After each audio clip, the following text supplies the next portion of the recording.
Welcome to the Popish Plot. I'm Nate. And I'm Jessica. And we're here today on this Thursday, May 28th, to go over a Bible reading you said you found for today. Yes, this is the first reading for today if you were to pay attention to a daily mass. Okay. It's most of the first reading. I didn't get to the end. You weren't strict about following exactly chapter and verse. Gotcha. Yep. Okay, so we're still in Easter time. Mm-hmm. So it's going to be a reading from Acts. Mm-hmm. What are we learning about? So Acts is all about the early days of the church. Mm-hmm. What are we learning about the early church today? We're learning about the time that St. Paul started a fight to help get him out of trouble.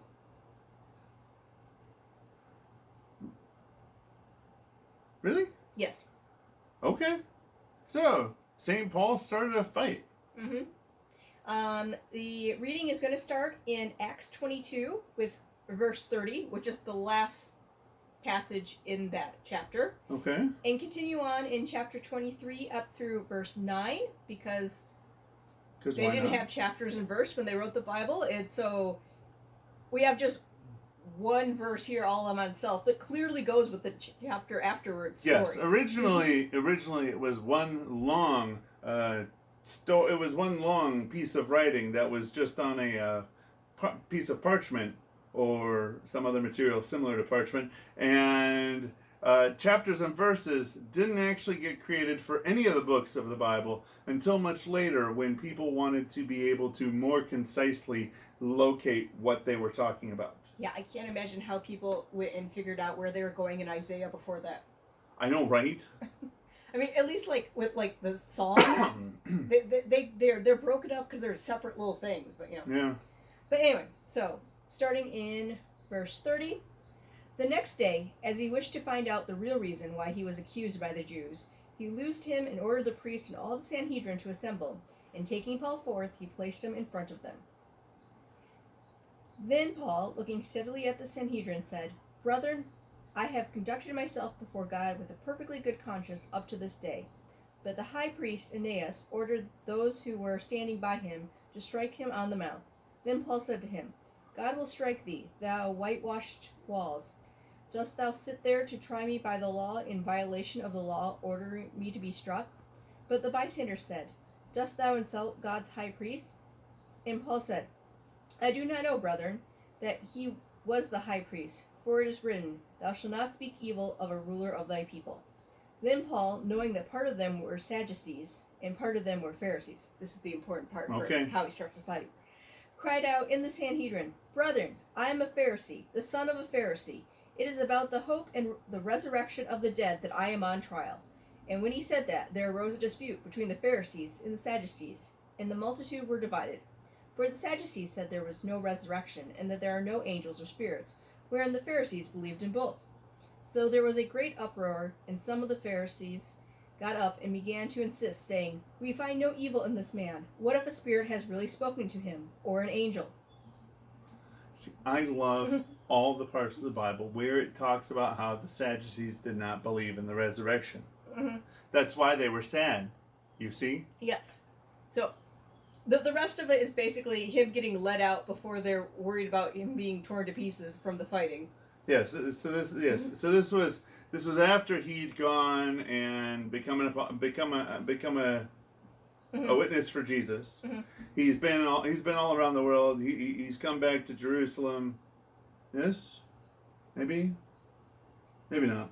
But he's got to be in Jerusalem. But yeah, it's in because it's before the high priest. So yes. So he's come back around to Jerusalem, and now is where his life starts to get really exciting, because he's got all the people who really don't like him. Yes. For the fact that he used to be one of them, and now he's not so much. Yeah, and he had gotten in trouble with the Romans, but the Romans looked at the problem and said, "This is a religious one," took it to them, and used his extensive knowledge of the different groups to just play them against each other. Yep.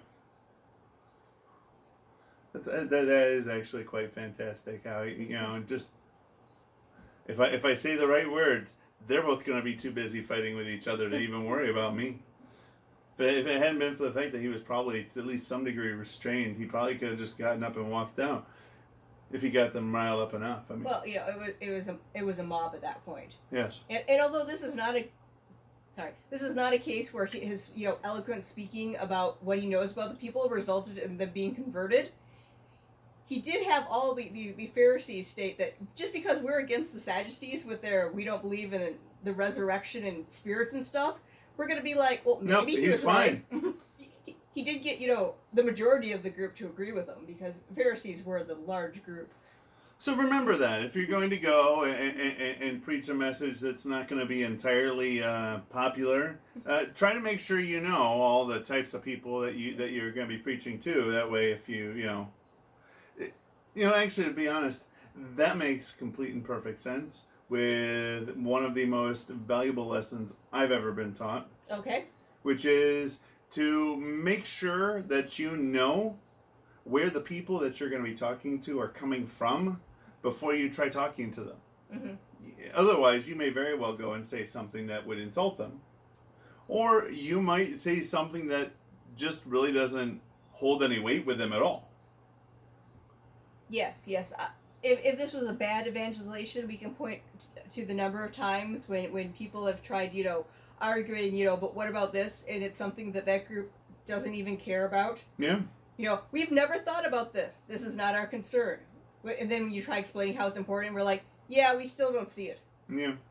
Like the fundamentalists who are very concerned about, are you sure you're saved? Where everyone else is like, that's not how it works, so we don't really think about it that way. Yeah. So go down below, hit the subscribe button and the bell next to it so you get notified when the next episode comes out.